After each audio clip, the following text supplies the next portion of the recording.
इनका जो गठबंधन है वो स्वार्थ का गठबंधन है। जब स्वार्थ सधेगा तो गठबंधन रहेगा, स्वार्थ नहीं सधेगा गठबंधन नहीं रहेगा।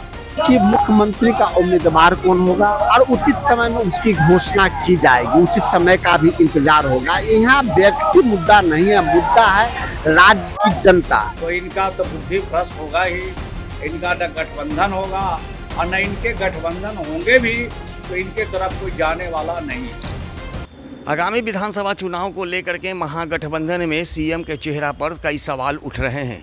एक ओर तेजस्वी यादव खुद को सीएम का चेहरा बताते नजर आ रहे हैं, तो वहीं दूसरी ओर अब कांग्रेस भी अपने किसी नेता को प्रमोट करने में लगी है। और शायद यही कारण है कि आज सरकार यानी एनडीए के द्वारा लगातार विपक्ष पर आरोप लगाए जा रहे हैं कि महागठबंधन में सब कुछ सही नहीं चल रहा है। बता दें कि कई अहम बैठक भी कांग्रेस के आला कमान एवं आरजेडी के आला कमान के द्वारा की गई है, लेकिन बैठक में भी कुछ निष्कर्ष निकल कर नहीं आया है।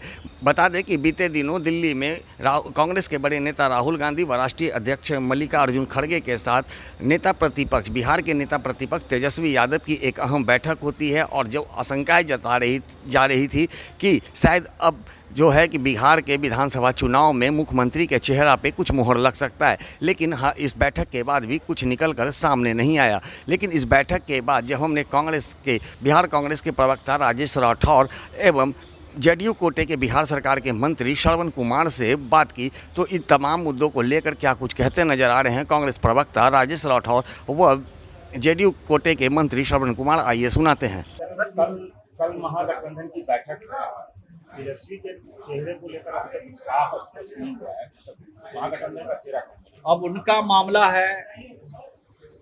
उनको कहीं खुशी मिलती है, कहीं गम मिलता है, लेकिन इतनी बात मैं जरूर कह सकता हूं कि उनका जो गठबंधन है वो स्वार्थ का गठबंधन है।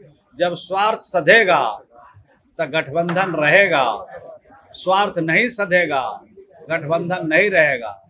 दिल्ली में आप लोगों ने कैसे देखा, कांग्रेस अलग लड़ रही है और वहां केजरीवाल अलग लड़ रहे हैं। कुछ लोग केजरीवाल को समर्थन दे रहे हैं और कुछ लोग कांग्रेस के समर्थन दे रहे हैं। तो अब तो देश भर से इनका सफाया होने वाला है, तो इनका तो बुद्धि भ्रष्ट होगा ही, इनका न गठबंधन होगा और न इनके गठबंधन होंगे भी तो इनके तरफ कोई जाने वाला नहीं है।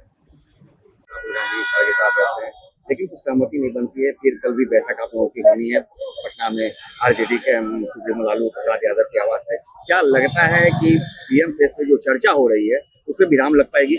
और देखिए, आप पहले ही कह दिए कि राहुल गांधी जी से खड़गे जी से तेजस्वी जी की मुलाकात में सहमति नहीं बनी। पूरी सहमति, कल जो बैठक थी वो इंडिया गठबंधन की बैठक नहीं थी। कल जो बैठक थी आरजेडी और कांग्रेस के थी, और 45 मिनट से 1 घंटे तक बैठक चली और बहुत सौहार्दपूर्ण वातावरण में बैठक हुआ। बैठक के बाद तेजस्वी यादव जी प्रेस को कहे कि मुख्यमंत्री के चेहरे पर उन्हीं से पूछा गया तो वो क्या कहे कि आने वाले समय में इंडिया गठबंधन के सभी शीर्ष नेतृत्व बैठकर इस पे हम तय कर लेंगे, हमारी बात है। तो इस बात का विराम तेजस्वी यादव जी ही लगा दिए, जिनके बारे में चर्चाएं मीडिया में और कहीं से आ रही थी। तो जब बैठक इंडिया गठबंधन के शीर्ष नेतृत्व का होगा, अभी जो कल पटना में बैठक होगी वो इंडिया गठबंधन के सभी शीर्ष नेतृत्व रहेंगे, ऐसा मैं नहीं मानता हूँ। लेकिन सभी दल के राज्य इकाई, कुछ जगह के जो क्षेत्रीय दल है उनका राष्ट्रीय इकाई सब रहेंगे।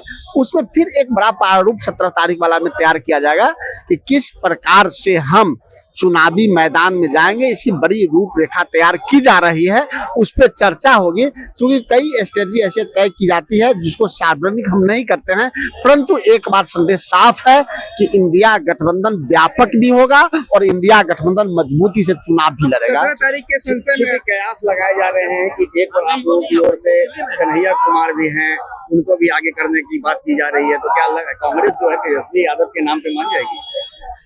मैंने क्या कहा कि जब इंडिया ब्लॉक की बैठक होगी उसमें एक तय होगा कि मुख्यमंत्री का उम्मीदवार कौन होगा और उचित समय में उसकी घोषणा की जाएगी, उचित समय का भी इंतजार होगा। यहाँ व्यक्ति मुद्दा नहीं है, मुद्दा है राज्य की जनता। पलायन, बेरोजगारी, किसान, दलित उत्पीड़न, लूट, हत्याचार, भ्रष्टाचार, ये बिहार के मुद्दे हैं और इन मुद्दों पे हम चुनाव में जाएंगे और इंडिया गठबंधन के लगातार बैठक चलती रहेंगी और आप आने वाले समय में देखिएगा कि सब जितने आपके सवाल हैं उसका जवाब आ कब जाएगा। तक ये तस्वीरें साफ हो सकती है? कुछ तस्वीरें तो कल ही साफ हो गई, कुछ कल साफ होगा। इसी प्रकार से आने वाले समय में सारी तस्वीरें साफ है, लेकिन एक तस्वीर साफ है कि इंडिया गठबंधन व्यापक भी होगा और मजबूती से लड़ेगा भी। अप्रैल मई तक हो जाएगी। टाइम फ्रेम में राजनीतिक दल, राजनीतिक पार्टी को नहीं बाधा जा सकता। चुनाव समय पे हो ये हम चाहते हैं, लेकिन हम लोग सब कुछ समय से पूर्व करेंगे। तो जैसा कि आपने सुना, कांग्रेस प्रवक्ता राजेश राठौर ने साफ तौर पे कहा है कि बैठक जो हुई थी दिल्ली में वो पूरी तरह से पॉजिटिव रही है और सब कुछ निकल करके बहुत जल्द ही सामने आ जाएगी। हालांकि अब तक ये मुहर नहीं लग पाई है कि मुख्यमंत्री का चेहरा कौन होगा, लेकिन जिस तरह से कयास और आरोप लगाए जा रहे हैं कि महागठबंधन में सब कुछ सही नहीं चल रहा है, तो इन आरोपों को खारिज करते हुए उन्होंने कहा है कि महागठबंधन पूरी तरह से एकजुट है और बैठक का दौर लगातार जारी रहेगा। और जब सर्वदलीय बैठक होगी, यानी कि गठबंधन के जो तमाम घटक दल हैं उनकी एक बैठक जब आयोजित होगी, इस बैठक पर क्या निष्कर्ष निकल के आता है उसके बाद ही मुख्यमंत्री का चेहरा सार्वजनिक किया जाएगा। लेकिन फिलहाल तो इतना तय है कि अभी फिलहाल महागठबंधन की ओर से कोई भी मुख्यमंत्री का चेहरा सामने निकल करके नहीं आ रहा है। इस पर श्रवण कुमार ने जिस तरह से कहा है कि महागठबंधन में पूरी तरह से टूट नजर आ रही है, कांग्रेस पूरी तरह से विलुप्त होते नजर आ रही है। आज देश के कुछ ही राज्यों में कांग्रेस बची है और ऐसे में अब बिहार में जो चुनाव होना है उसमें भी कांग्रेस को कोई भाव नहीं मिलने वाला है और इस चुनाव में कांग्रेस पूरी तरह से समाप्त हो जाएगी। अब देखना दिलचस्प होगा कि अब बिहार विधानसभा के चुनाव में महागठबंधन की ओर से सीएम का फेस कौन होगा और क्या कांग्रेस इस पे पहल करते हुए सरकार में वापसी करेगी या फिर विपक्ष में महागठबंधन के साथ रहती है या फिर अलग चुनाव लड़ती है, ये तो आने वाला समय ही बताएगा। आर्यन खबर के लिए ज्ञानेंद्र की रिपोर्ट।